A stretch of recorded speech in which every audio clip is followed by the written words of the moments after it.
Hello everybody, welcome back to Palerider's Truck Driving School. Today we are going to cover rear end collisions or crashes or accidents or whatever you want to call it, following distance, all that stuff.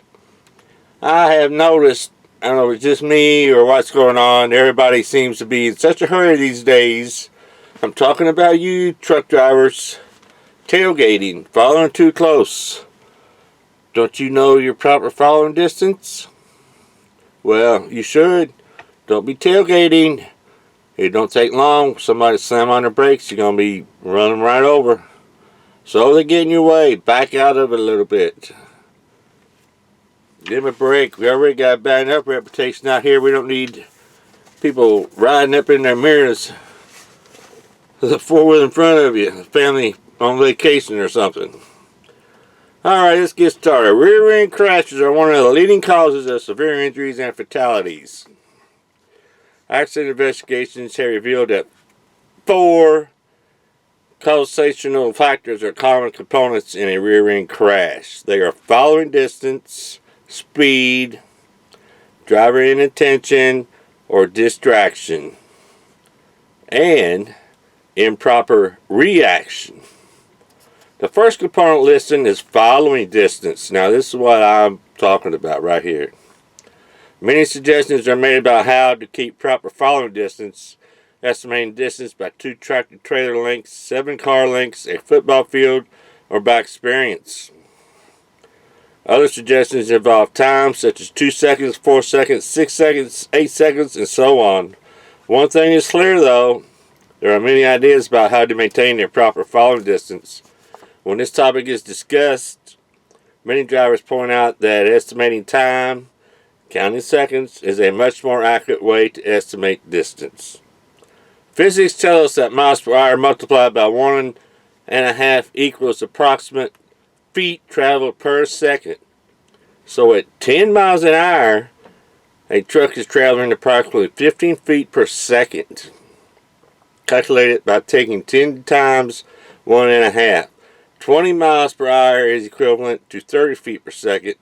60 miles per hour is equivalent to 90 feet per second, and so forth. With this in mind, we can pick a speed of 65 miles per hour and calculate how many seconds of following distance would be required to achieve proper following distance. However, to calculate stopping distance correctly, we must also take into consideration perception time, which is the time it takes to notice what is happening, reaction time, which is the time it takes to get on the brakes, brake lag, which is the time it takes for the air brake system to function, and braking, which is the distance it takes to stop once brakes are applied. Our calculations for perception time, reaction time, and brake lag are based on estimations. Most experts would define these estimations as being on the high side. The calculations are as follows. Get pen, paper, take notes. Multiplying speed by 1.5 gives us approximate feet per second. We determine that 65 miles an hour equals 97.5 feet per second for ease of calculation. Wait a minute. For ease of calculation, let's round that up to 100. So if perception time is 1.5 seconds, the distance traveled in that time would be 150 feet, which is 100 times 1.5. Reaction time is 1 second, which can be calculated at 100 feet. Brake lag is estimated at 3/4 of a second, or 75 feet. Finally, let's incorporate a commonly used determined estimated braking distance at 340 feet. Adding all 4 figures together equals 665 feet. This represents our total estimated stopping distance, taking into consideration perception, reaction, brake lag, and braking. So,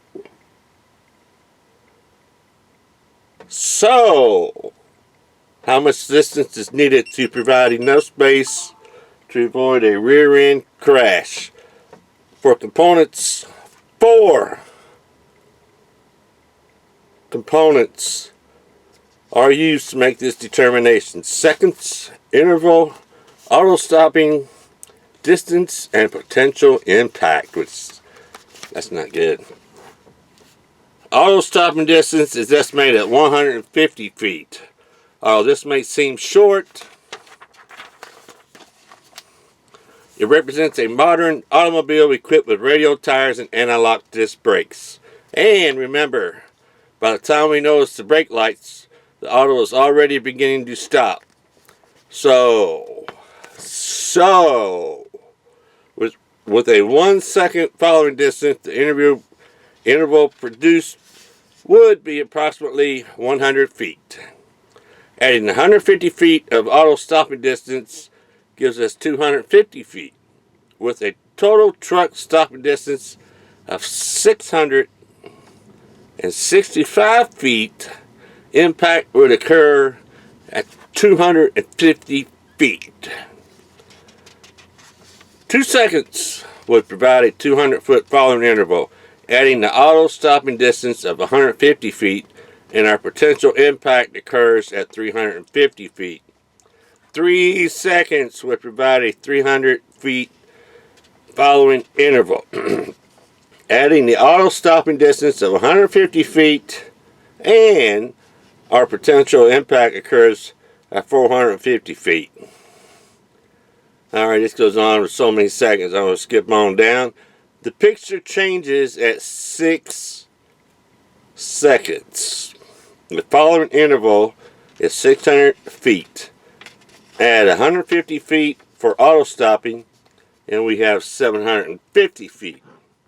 If our truck is stopped at 665 feet, we have avoided a rear end crash. Hooray! Drivers seem to always end up with a recommendation of a minimum of 6 seconds. Sounds wonderful. The way to practice this method is to observe the vehicle you are following, and when it passes a stationary object, such as the lines, separate the lanes, or overpass, or sign over the highway, begin counting the seconds. 1001, 1002, 1003, and so on. Stop counting once your vehicle passes a stationary object. If you count 6 or more seconds, you have a proper following distance. If you count less than 6 seconds, back out of it! You may not be able to stop if the vehicle in front of you makes a sudden stop. Remember, professional drivers have concluded. Are you a professional driver? Have you concluded? Well, I think I have. Let me read on. That proper following is a professional value and therefore should not be compromised. That's why I don't understand why I see these drivers tailgating constantly all the time. 4-wheelers, cars, trucks, even other big trucks are right on them. I don't understand it. The next component is proper speed. Speed in relation to the flow of traffic can be described as faster than the flow, same as the flow, or slower than the flow. We want to keep on rolling with the flow. Not really. We can analyze the effect of each speed on the attempt to maintain proper following distance. A common recommendation is to stay with the flow of traffic. However, what if we were traveling with the flow while maintaining a 6-second interval and a vehicle pulls in front of us? Well, that happens all the time. We know that. What would we have to do to regain the proper interval? Back out of it! That's what I would do. We would have to reduce our speed to regain the proper interval. This causes us to be continuously slowing down and speeding up. Professional drivers often point out that this technique would lower fuel economy and increase the stress level for the driver.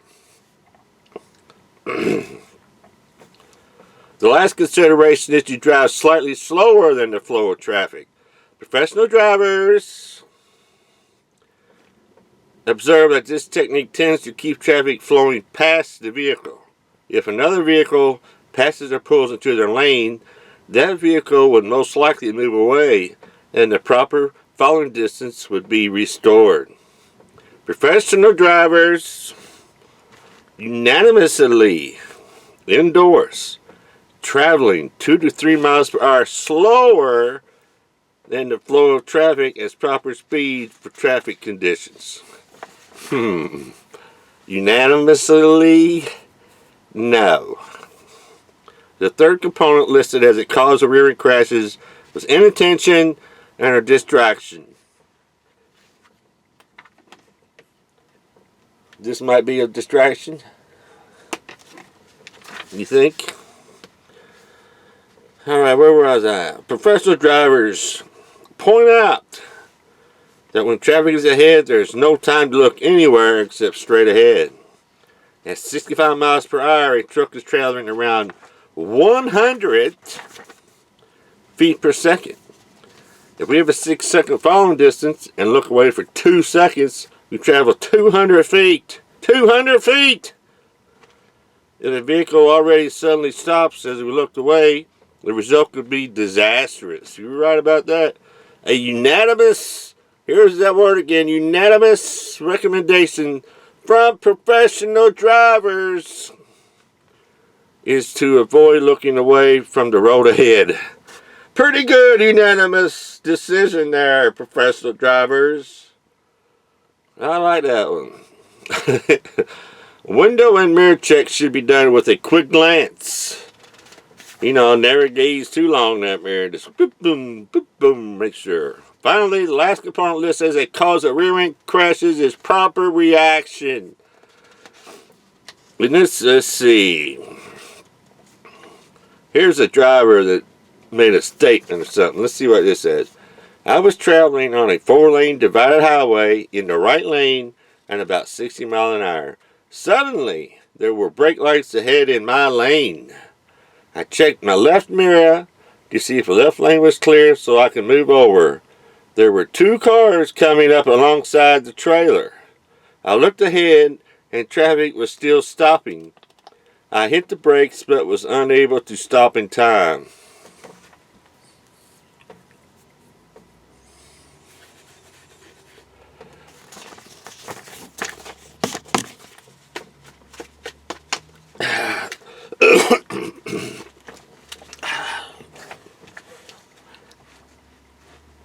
In this example, the driver's first reaction was to find an escape route.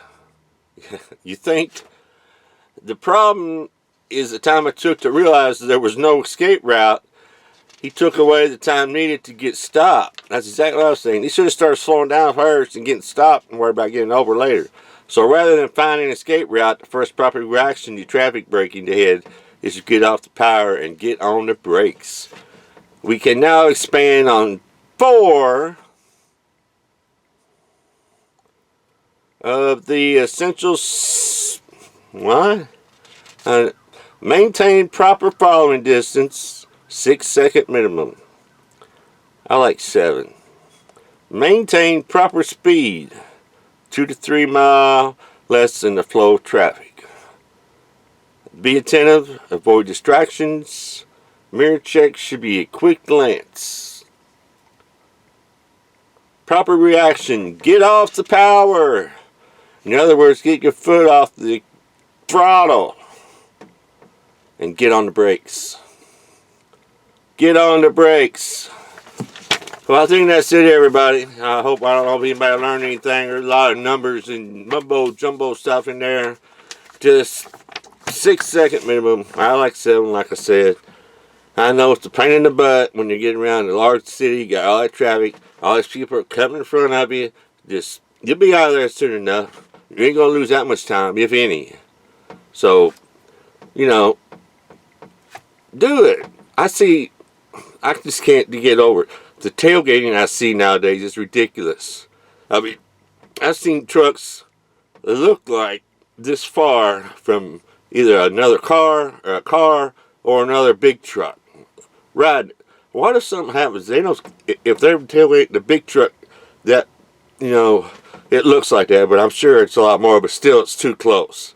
If that truck has to slam on its brakes or something, the guy is going to be inside that trailer, probably dead, and we don't want that. Just back off. Remember the old Yosemite saying thing? Back off. Back off! That's what I say. Well, I think that's it for this lesson. Stay tuned for more. Got some more coming up. Go to the safety department, get you some pamphlets. That's where I get these at. Everybody appreciate it. Have a good one. Stop tailgating.